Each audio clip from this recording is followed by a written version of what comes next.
songbirds have brains specially designed to find mates for life, new research has found.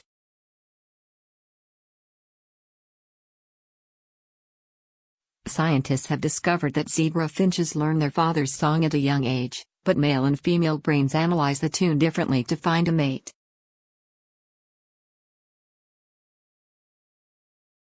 By understanding more about how songbirds use their brains to interpret sound, scientists can uncover how humans learn spoken language from a young age.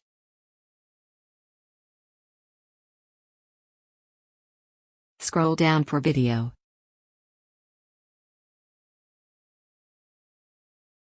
Male zebra finches learn to sing by listening to their father's melodies from a young age, improvising and perfecting it as adults to attract a lifelong mate.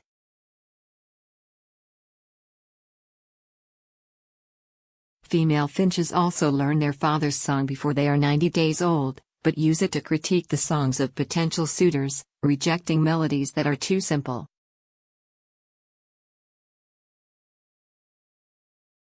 Columbia researchers found that the finches use a sound control system in the brain to convert sounds into social messages that help them find mates.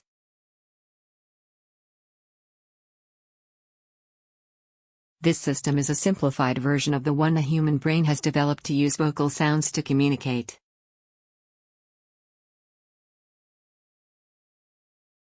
But while the sounds control systems of male and female finches are both finely tuned, they are wired differently, experts found.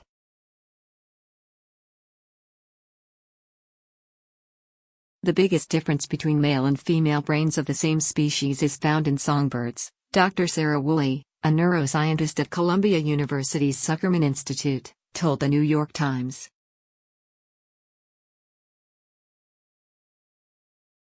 Male finch brains are designed to recognize and memorize their father's song within the first 90 days of life, when their brains are still young and malleable.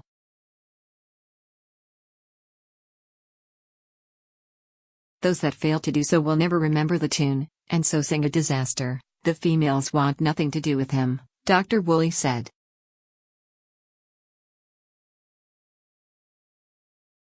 The male's song itself is produced by a specialized section of the brain that females don't have, researchers found.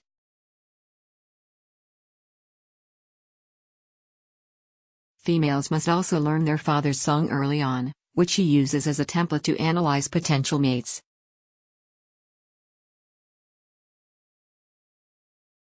If they reached adulthood, their father was a successful parent, and females may stick to this tune because it helps them find healthy mates who will care for their offspring in a similar way.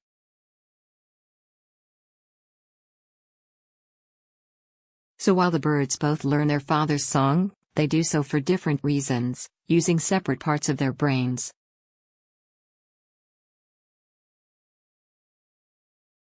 Further research is needed to determine how the brains differ structurally.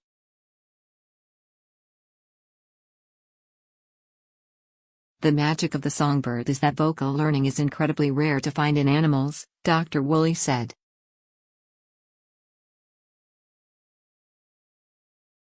No ape can do it, except the human, no monkey can do it, and no rodent can do it.